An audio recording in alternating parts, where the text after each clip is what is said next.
En este 2025 analizamos más de 30 biografías de grandes líderes, pasando por el cine, por la moda, por los automóviles, por la tecnología, por la comida, por la hotelería, en fin. Vimos esos errores, esos aciertos, todo lo que estos grandes líderes comparten entre sí. Ahora, me detuve a pensar cuáles son esos patrones, cuáles son esos puntos en común que todos ellos comparten. Porque sin duda alguna, el propósito de estos episodios es que tú puedas condensar toda la historia de ellos y a partir de ahí lo puedas aplicar a tu propia vida. De manera que en este episodio no te voy a contar la historia de un gran líder. Lo que sí vamos a hacer es analizar esos puntos claves, muy resumidos, muy cortos. Este va a ser un episodio relativamente corto para que tú puedas empezarlo a aplicar en tu vida y el 2026 lo arranques con el pie derecho. Así que veamos el primer principio, y es que el trauma se convierte en el motor.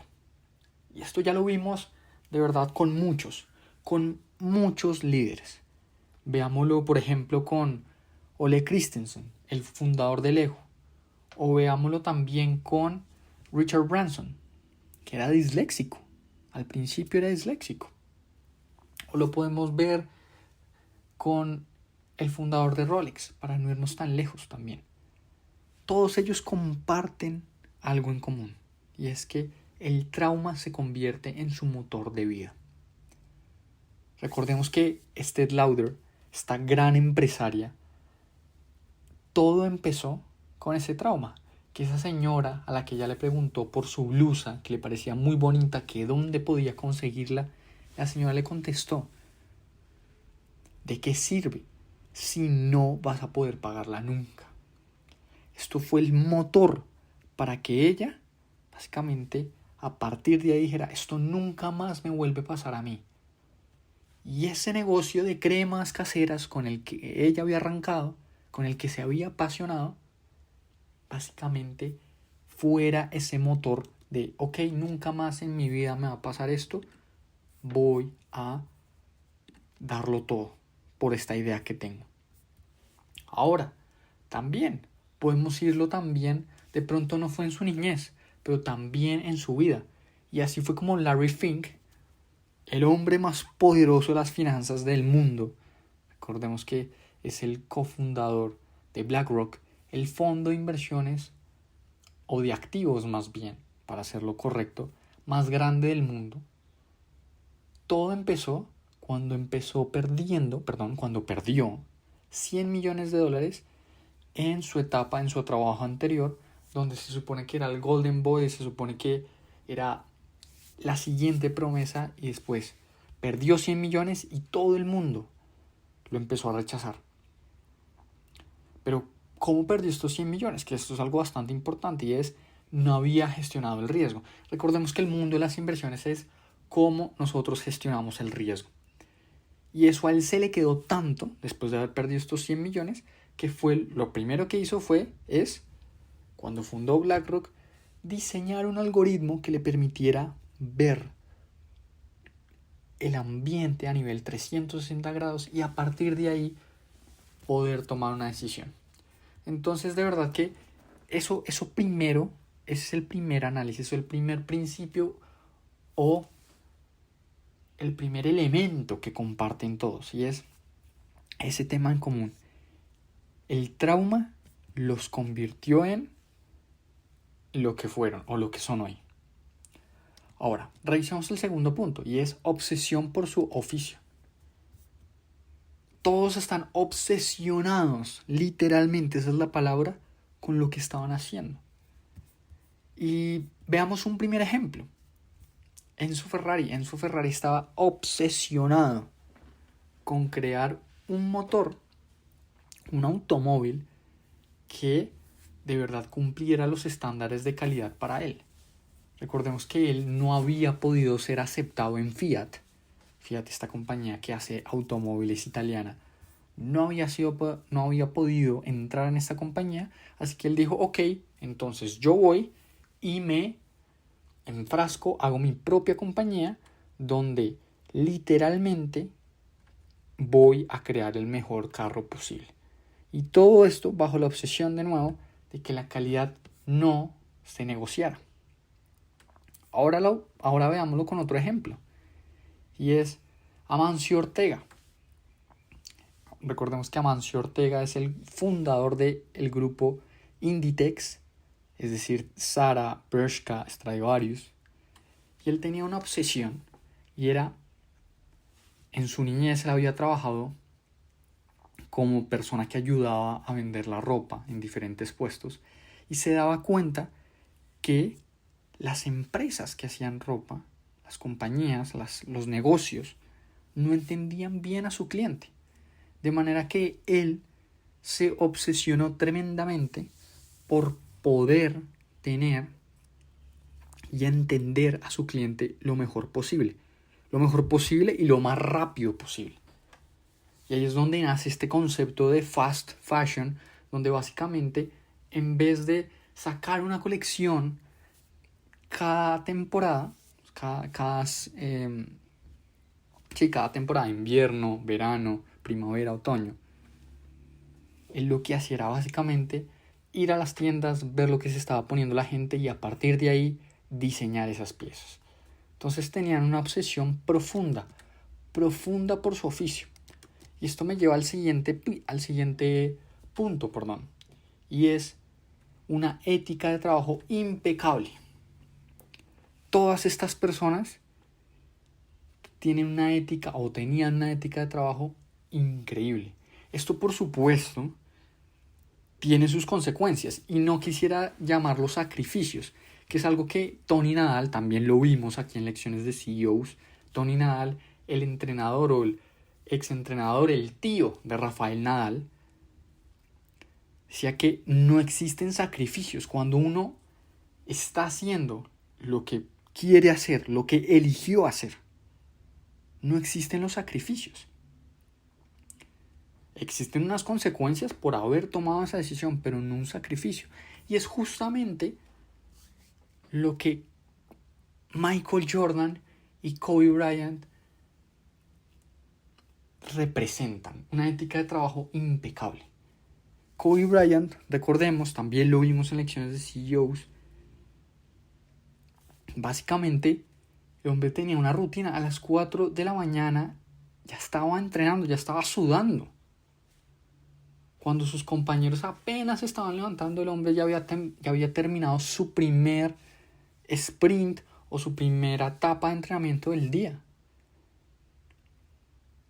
Él terminaba un partido de la NBA y de vuelta a casa ya estaba viendo la grabación de ese partido para ver cómo podía él mejorar. Esto es algo que también hacía Michael Jordan. Dos deportistas supremamente ganadores, pero más allá de ser ganadores simplemente porque ganaron muchos trofeos, porque de verdad eran ganadores porque estaban atentos a cada detalle. Ahora, claro, en el mundo del deporte es un poquito más sencillo ver esta ética de trabajo. Entonces uno dice, Michael Phelps, que también lo vimos aquí, 24/7, no parado ni siquiera en Navidad, ni siquiera en Año Nuevo, y eso le permitió ser el mejor deportista o atleta olímpico de todos los tiempos. Tenía una obsesión absurda por ganar. Evidentemente, si vas al episodio te vas a dar cuenta que también fue un vacío emocional. Pero recordemos que cuando fue a sus primeros Juegos Olímpicos a los 16 años en Sydney, al otro día ya estaba en la piscina. Es que esto es algo increíble. Ahora, vuelvo y digo, ya te estaba comentando de los deportistas, que es bastante sencillo, entre comillas, verlo, porque son entrenamientos, luego vas a competencia, y en teoría el que más entrena a nivel físico, a nivel mental, termina ganando. Pero eso también pasaba en el mundo de los negocios. Y una persona que mostraba muchísimo eso era Henry Royce, el cofundador de Rolls-Royce, el auto en teoría más lujoso del mundo. Henry Royce murió literalmente haciendo el bosquejo de un siguiente modelo.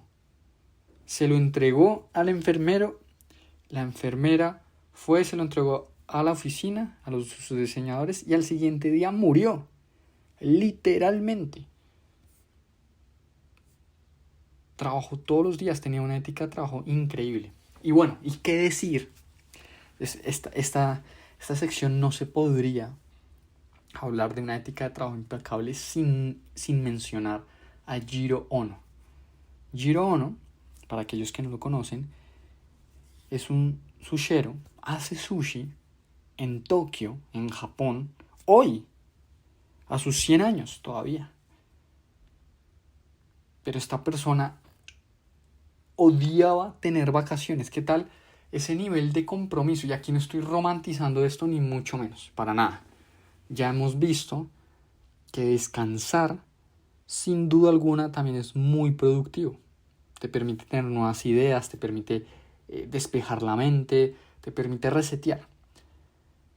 Aquí lo que yo estoy diciendo es que esta persona tomaba vacaciones, pero se desesperaba, quería volver a trabajar, porque estaba obsesionado con hacer el mejor sushi posible, tener una temperatura ideal del arroz, hacer los mejores cortes de pescado. Ahora, por supuesto, todo este tipo de cosas pues trae sus consecuencias.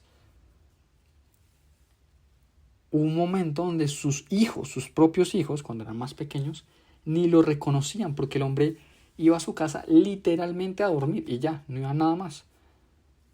Hay un momento del documental que está en Netflix que él mismo cuenta que sus hijos le preguntaban a su esposa, es decir, a su mamá, que quién era ese señor que dormía todos los días en esta casa. Así de comprometido estaba con su idea. Esa era la ética de trabajo de él. La verdad que algo increíble. Ahora, punto número 4. Calidad innegociable.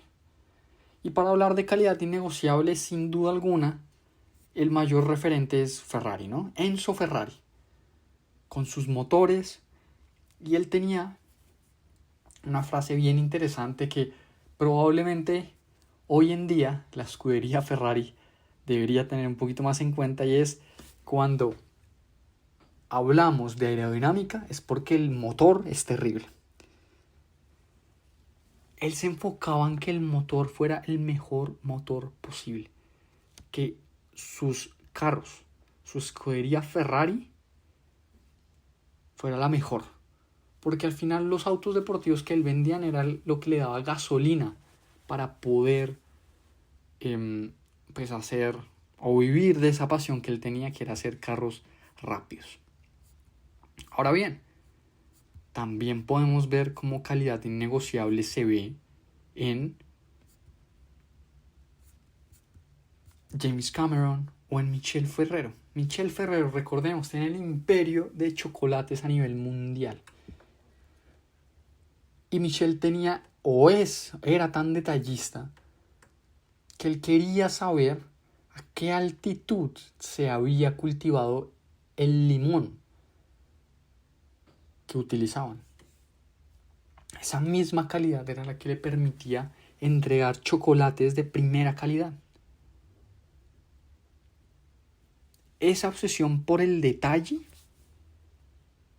que creo yo que es subsecuente de este principio, sin duda alguna permitió que Ferrero se convirtiera en lo que es hoy. Una compañía multibillonaria con presencia a nivel mundial, que arrancó en un pueblito en Italia, donde él era básicamente no pobre totalmente, pero se había quedado con el negocio de sus papás. ¿Y ahora qué? ¿Qué hacía con eso? Ahora, esa misma obsesión por el detalle, pues es algo que también podemos reconocer muchísimo en los hermanos Michelin, o en André Michelin como tal, el mejor marquetero del mundo, yo creo, de la historia. Esa obsesión por el detalle, y sobre todo entender que los neumáticos no se iban a vender por sí solos, que necesitabas darle o crear un ecosistema total para que las personas utilizaran más su producto. Más que decir venta, venta, venta, él entendió que el detalle estaba en crear un ecosistema que incentivara el uso de los neumáticos. Y para eso pues creó la famosísima guía Michelin, ¿no? Que hoy en día seguimos utilizando. Ahora, piensan en décadas. Siguiente principio, pensar en décadas. Yo creo que hoy, sobre todo hoy, con la tecnología que tenemos, AI, creemos que podemos construir todo muy rápido y sin duda alguna. Pero pensar en décadas es lo que permite construir grandes imperios. Y si hablamos de imperios, sin duda alguna, pienso de primeras en Bernard Arnault, el CEO presidente del grupo Louis Vuitton Moët Hennessy. Este hombre ha venido comprando, adquiriendo empresas muy lujosas, muy famosas a nivel moda, que le ha permitido construir un imperio. Pero desde el principio supo que él no quería simplemente dominar en Francia y ya está. Cuando él se fue a vivir a Nueva York, cuando fue a una feria de negocios en Nueva York, se dio cuenta que el negocio de la moda, que el negocio del lujo, de la haute couture, de la alta costura, no estaba solo en Francia, estaba a nivel mundial. Y por eso tenía que empezar a no solo producir con las empresas que ya tenía prendas a nivel mundial, sino que tenía que seguir creciendo su portafolio de empresas. Y por eso hoy vemos ese portafolio con Louis Vuitton, con Monet, con Hennessy, con Fendi, con empresas supremamente reconocidas y que le han permitido en algunos momentos de estos últimos años, de acuerdo a cómo se mueva la acción, ser el hombre más rico del mundo. Pero más allá de la riqueza material, lo que me interesa que te lleves de esto es pensar en décadas, pensar en cómo cada pieza encaja. Me parece muy importante esto, porque en la medida que uno empieza a pensar en el largo plazo y no cómo se soluciona este problema de ya para allá, ahí es donde uno empieza a pensar en sistemas, y eso es clave. Ahora, otra persona que sin duda alguna ha venido pensando en décadas, pues es Akio Morita, el fundador de Sony.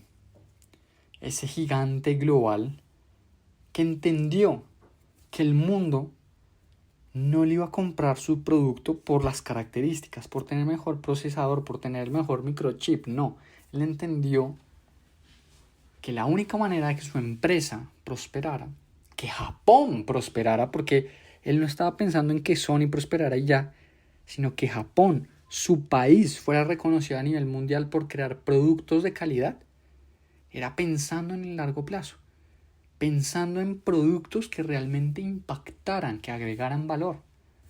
Entonces, ahí es donde también tenemos que atacar esto. Siguiente punto en común que tienen en cuenta todos, y es la relación con la adversidad. Un obstáculo no los detiene, los fortalece. ¿Y quién mejor para hablar de esta sección que Martha Stewart? Esta gran empresaria que en los 90, nos estaba hablando de crear una compañía media, un media group. Eso hoy en día es totalmente válido, entendible, se entiende cuál es el negocio, pero en los 90, claro que no. Eso de marca personal, de crear contenido, eso no era lo que se vendía en ese momento. Pero Martha Stewart fue la primera mujer hecha a sí misma millonaria, que salió a la bolsa. que entendió que tenía que ir a hablar en una sociedad supremamente machista, en una industria supremamente machista, sobre lo que ella quería hablar, sobre cómo se le podía hablar a su audiencia, a las mujeres. Ahora, por supuesto, a mí algo que me parece importantísimo es luego ir a la cárcel. Claro, no fue a la cárcel por un largo periodo, pero ir a la cárcel y a partir de ahí salir aún más fortalecida y poder volver a construir su imperio. Porque hoy la primera influencer, así como se llama el título del episodio en el podcast, es la primera influencer, de verdad, la primera persona que entendió el negocio del media fue ella, fue la pionera. Ahora, otra persona que ha venido superando, o que superó más bien, todos los obstáculos que se le presentaron, por supuesto, Ole Christensen, el fundador de Lego. Imagínense esto. Estás casado, se te muere tu esposa, se te incendia el taller, el lugar donde tú trabajas, donde fabricas juguetes, vuelves a construirlo, empiezas a construir juguetes, no se mueve mucho el mercado, te llega un gran cliente, se quiebra, entonces ¿tú qué vas a hacer con esos juguetes que ya acabaste de hacer? Vas, los vendes, empiezas a generar flujo de caja y otra vez se te quema, se te incendia tu taller. Eso, de verdad, una persona supremamente resiliente. No se quedaba con la adversidad, se quedaba ahí llorando, no, sino a partir de ahí iba hacia adelante. Innovadora. Cuando fue a esta feria y se dio cuenta de que tenían que crear un sistema con su hijo de juguetes, no juguetes aislados, sino un sistema, y que si bien los ladrillos, o más bien los juguetes en madera, eran muy importantes en ese momento, dio ese primer paso a la innovación, a la adversidad de empezar a construir juguetes de plástico, en este caso los ladrillos de plástico, para poder construir los Legos. Importantísimo. Y bueno, también por supuesto otra persona que representa este principio es el coronel Sanders, Harlan Sanders, el fundador de KFC, Kentucky Fried Chicken. ¿Cuántos no le dijeron a este man? Muchísimos. Hasta los 60 y punta de años pudo ver realidad su sueño, o en teoría tuvo éxito. Miren, en las estadísticas me dicen que tú probablemente estás entre los 29 y 34 años o entre los 35 y 45 años. Esos son, digamos que, tú que me escuchas bastante, son los dos grupos de edad principales. Eso no quiere decir que si estás por encima de los 45 años no me escuchas, por supuesto que no. También estás de terceras en la categoría. Pero imagínense esto. Te voy a poner mi edad. Próximo año cumplo 30 años. Eso quiere decir que tendría que esperar otros 30 y punta de años, 35 años, pongámoslo cerrado, redondo, para haber cumplido, para haber materializado esa idea, después de tantos no, después de tratar de emprender y que no salga. Eso es absurdo. O sea, otros 35 años, pues vamos a ver qué tal. Pero es bastante tiempo, es mucho tiempo. Entonces, poder sobreponerse a esas adversidades, sin duda alguna, permite que cualquier persona logre ver materializado esa idea. Siguiente punto. Construir equipos de élite. Y cuando pienso en construir equipos de élite, se me viene solo una persona que lo ha hecho brillantemente, y es Brad Jacobs. Esta persona ha construido 7 empresas multimillonarias, unicornios, como le dicen en el sector. 7 empresas que valen más de $1.000 millones. ¿Cómo una persona logra esto? Construyendo equipos de élite. Y él lo dice muchísimo en las entrevistas que escuché sobre él. Él tiene unos principios, unos fundamentos para encontrar una industria que le parezca atractiva. Lo vemos en el episodio. Pero aparte de ahí, tiene un gran equipo. Y sin duda alguna, nadie llega solo a sus metas. Nadie. Veámoslo así de simple. El hecho de graduarse de una universidad requiere que tu familia te haya apoyado. No solo económicamente, veámoslo también a nivel académico, educativo, que esté para ahí, que te ayude. Tus compañeros de la universidad o tus amigos te ayudaron a estudiar, te ayudaron a entregar un trabajo, a co-crear, ese trabajo que querías entregar, ese proyecto. Nadie llega solo a sus metas. Ahora, si lo vemos ya a nivel empresarial, por supuesto, necesitas un gran equipo para poder aterrizar esa visión que tú tienes. Y para irnos también tan lejos, Tony Nadal, siendo el entrenador de Rafa Nadal, estoy seguro que Rafa Nadal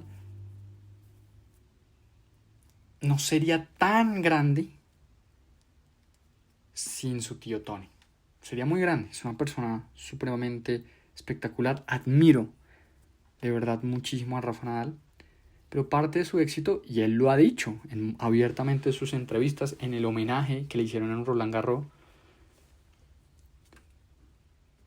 él no hubiera sido nada sin su tío Tony. Sin el tío, sin el entrenador que le enseñó a valorar el tenis, a valorar el esfuerzo, a tener esa fortaleza mental. Increíble. Y finalmente, narrativa interna. Esto suena muy al secreto, suena muy muy cucu, pero es la narrativa interna, es la que nos permite todos los días acercarnos más a cualquier idea, cualquier objetivo, cualquier meta que tú tengas. Y creo que la persona que más encarna esto es Tiger Woods. Por supuesto, está Michael Phelps, está Kobe Bryant, está Michael Jordan, pero Tiger sí que tenía esa narrativa interna para ser el mejor y lograr esas metas, esa fortaleza mental. Después de lo que le pasó con su accidente en carro, con su adicción a las drogas, también al sexo. Así que la narrativa interna es supremamente fuerte, es supremamente importante. Y yo creo que de todos los líderes que vimos este año, todos comparten eso, esa narrativa interna, esa determinación por lograr esa visión que ellos tenían, esa idea. Y no te imaginas cómo todos los días es importante hacer esas afirmaciones. Y te voy a compartir algo muy personal. Hace 1 año y medio yo arranqué en MPF Invest, cambié de trabajo. MPF Invest es una plataforma que te permite empezar a invertir desde bajos montos acá en Colombia. Y yo venía de mis propias finanzas, una parte más educativa. Y pasé a tecnología, a operaciones. Muchas cosas no las conocía y créanme, yo sentía mucha ansiedad, muchísima ansiedad por no lograr, no estar a la altura. Pero todos los días, en la mañana me repetía, tú puedes con todo, tú puedes. Ve hacia adelante, día a día.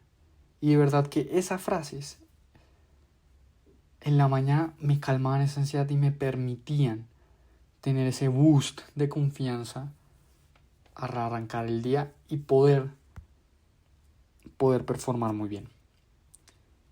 Entonces, en la medida que uno tiene una narrativa interna poderosa, empieza a tener mejores resultados, porque si tú no te las crees, pues nadie te va a creer, incluso pues nadie va a creer en ti. Entonces, de verdad que 7 principios claves, 7 principios supremamente importantes que deberías empezar a aplicarlos a tu vida Y si crees que esto le puede servir a alguien más, por favor compárteselo. Síguenos en la plataforma en la que te encuentres, YouTube, Spotify. Y nos vemos el próximo año para seguir aprendiendo de grandes líderes para convertirnos en los mejores CEOs de nuestra propia vida. Te mando un gran abrazo y nos vemos en el 2026.